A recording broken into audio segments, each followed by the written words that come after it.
Hello everyone watching the replay. Thank you for jumping on. Hello people coming in today.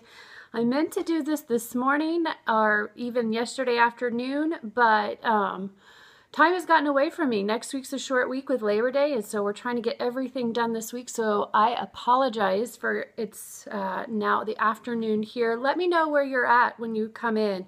I'm going to stall for just a few seconds to let people join. Because I don't want people to miss this recap. So while we're waiting, if you guys would type in where you're from, and if you were on yesterday, if you saw yesterday's part 1 where we were talking about 5 things, I'm going to recap those in case you missed it. But if you were on, let me know. Shoot me a shout out and shoot me where you guys are from. I have the Herman laying next to me. For those of you who don't know, haven't met, Herman is the cat. He likes to join in, and he is very fascinated by these microphone wires that are on right now. So if I lose you guys, hello Becky. If I lose you guys, then I'm blaming it on Herman. So, okay, as I said, this is a recap from yesterday. So real quick, we're going to go over we went over the 3 steps yesterday. We're going to go over the other 2, but just a real quick recap for those who missed it yesterday. We're going to talk about productivity and what you aren't doing to be productive. And one of the things, the first thing that I said was, step 1 is you've got to write it down. You've got to write down your goals on a yearly, monthly, weekly and daily basis. And I think that was a huge one for me because I always thought about what I wanted my goals to be. We all know we're supposed to write down our goals, but actually it's shown that very few of us will actually sit down and write out our goals. And it's such a huge difference for me personally.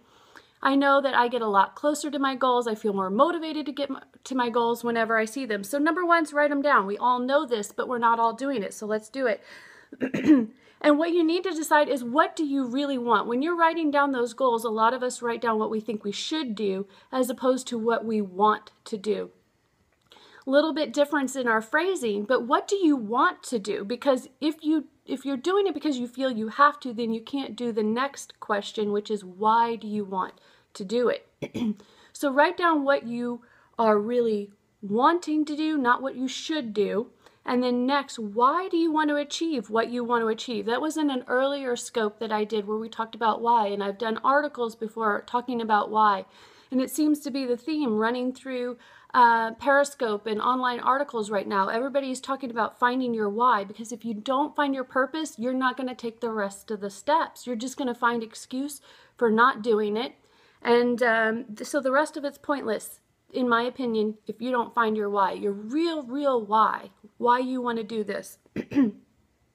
And then you need to write down all of the action steps that it's going to take to achieve whatever that goal is. If it's a new product you're going to be putting out, if it's something around the house, something with the kids, what are the steps that you need to do to get that project, goal, whatever, done? A lot of us don't write down those action steps. All we see is this massive, I have this project to do, and we're not looking at the 20 littler items that are more manageable that way. We get overwhelmed. And then the next thing is to look at what is of all of those action steps, this is what we talked about yesterday. If we have 10 action steps, what are the 2 action steps that we can take to get 80% of our work done? 2 action steps that can get 80% of our work done, because if we can get that bulk done of those projects, the majority of those things, then we're motivated to get those last 8 things whipped out. So eat the frog first. That was a Mark Twain quote we talked about yesterday. If you eat a frog the first thing in the morning, then that's probably the worst thing you'll have to do all day. So eat the frog first. Do that 20% to get 80% of your work done. And write out approximately how long it's going to take for each of those things. We tend to overestimate when we haven't given it a specific time frame. A lot of times people will think, oh, that's going to take me 10 hours to do, or that's going to take me 4 days to do, when reality is, when they sit down and think about it, that's a 2-hour project or a 90-minute project. So write it down. You're going to feel much more motivated the more detailed you get. And I am an analytical freak. So I love to write those details down, because that's how I schedule out my day. So that was the recap from yesterday. If you guys were listening in yesterday, that's what we went over in more detail. And I think that Periscope is already gone, and I was stupid and did not set it to save to my camera roll, so I can't even put it on my website for you guys right now. That's why I wanted to take a few minutes to recap it. Okay, so the next steps is to get it in your calendar. After you've allotted some times, you need to schedule it. And one of the examples that I absolutely love is schedule the big rocks first. When you put big rocks into a glass, then you can fill the rest up with little pebbles and water and all the other things. But whatever your chunk of time is, get that scheduled and blocked out first. Then schedule all of the other little details in there. People say, you know, one of the things I heard somebody say the other day on a Periscope, I have the same amount of time in my day as Beyonce has. I have the exact same amount of minutes that Taylor Swift and Beyonce and all those people that are doing 1,000 things. They're on movies, they're tweeting, they're dancing, they're singing, they're taking fitness classes, you know, all of those things. We have the exact same amount of minutes. Hi, Deidre. Exact same amount of minutes in our day as those people do. So our excuse of I don't have time, usually when somebody says I didn't have time to do it, what they're really meaning is something else was more important. But the question is, what, a lot of times when they say what's more, so there was something else more important, but a lot of times they don't know what is more important because they're so overwhelmed with everything that's going on. Ultimately, they don't really know what's important. It was just something else was more urgent. They used the word important, but really something else was more urgent. So when we get a hold of our schedule in this way, then we're going to, then we know what's important to us. We can focus on what's really important to us instead of saying it's important, but actually it was just urgent. Does that make sense, you guys? Are you with me still so far? Because I know I always talk so fast. And I watch my replays and I'm thinking, oh, you talk so fast. Hi, Diane. So we tell ourselves over and over we don't have time. Very productive today. Thanks to your tips. Love it, Deidre. Thank you. Okay, number 4 is what do we do? We've got it all wrote out. We've got it in our calendar. We know when we're going to do it. We know what we're going to do. We know the amount of time it's going to take approximately to do it. Sometimes I do a minimum, maximum. Minimum, this is going to take 10 minutes. Maximum, this is going to take 30 minutes. So the next step is do it.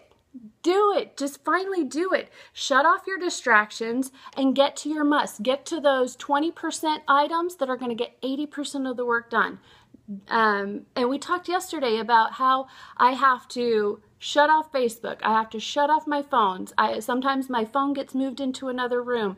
If I blocked out 7:30 to 8:30, I'm going to work on writing this article. Then I don't touch anything. I know at 8:30 I can check my phone and I'll be fine. But block it out, schedule it. But number 5, this one is huge for me. It's something that I have not done in the past, but it's something I've started this year, and it's just makes such a difference, is to celebrate it. When you get a project done, even if it's something little, even if you spent 30 minutes finishing up something that's been on your list for weeks and weeks and weeks and you've just not done it, celebrate it. Take a moment to be grateful that you are moving forward. That is forward momentum. Anytime we're taking action steps like that, we're getting some forward momentum. So make sure every day, look at that list that you've done of things you've done, even if it was small. Celebrate it. Every week, look at what you've accomplished. Celebrate it. Because the more you notice your little achievements, the more productive you're going to be day after day. So take some time for that and celebrate that. So yeah, that's my 5 steps. Let's go over it one more time real quick. Step 1, break it down into categories. Write down your goals. Financial, personal, physical. If you want to lose weight, write it down, get it down into categories, and know what you really want to do, what you want to do, why do you really want to do it, and what you need to do as far as action steps. Okay? And then the next one was, sorry, I totally lost my train of thought. Oh, how long does each one going to take? Write it out. So if it's going to take you 20 minutes, if it's going to take you 4 hours, give an estimated time on each of those steps, each of those action steps. Number 3, get it into your calendar, some sort of schedule. I would love to be a techie person. Oh, Deidre, that's so great. It made a big difference today. I am such a techie person. I want to say I'm the person that keeps everything in a calendar on the computer. But in reality, I'm a very tactile person. I have a hard time reading books on the iPad. Hi, Dr. Rhonda. How are you? I have a hard time reading books on the iPad. I need to hold it. And I'm the same with a calendar, or a to-do list. I have to write it down because I need that gratification of checking it off the list. And so it's for me, I need to write it down, but I tried to call through and I've never had that happen while I was on a Periscope. Okay, number 4, do it. Just you've got it in your schedule, do it. And number 5, celebrate it. Take time to celebrate the things that you've accomplished, because the more you celebrate your achievements, the more you guys are going to achieve. So you're quiet. So let me know what you guys, Deidre's been telling me that she has implemented some of this and had a productive day today. What about the rest of you guys? What do you have, what questions do you have for me about some of the stuff that we've had going on? And or let me know where you guys are from. I want to see where you're checking in from. And also give some hearts if you felt like this is relevant to you. I see some hearts coming through. And make sure to share it as well. All you do, for those of you who are new, because I think a lot of my followers are newbies, yes, motivated, click on the little person it's going to be in this corner for you guys, the little person down there, and then there's a way to share it with all of your, Atlanta, all right? There's a way to share it with all of your Twitter followers. There's a way to invite all of your other Periscope followers if you feel that your other Periscope followers could use this information as well. And again, I usually get these up on my website in case you need to watch it and take notes later. Yesterday's I malfunctioned. I don't know if you guys got my email about that, but it was a malfunction and I did not get it recorded, so I apologize. That's why I recapped. All right, guys, I know it's been way over 5 minutes. If you have any questions, you could always tweet to me. I answer my tweets personally.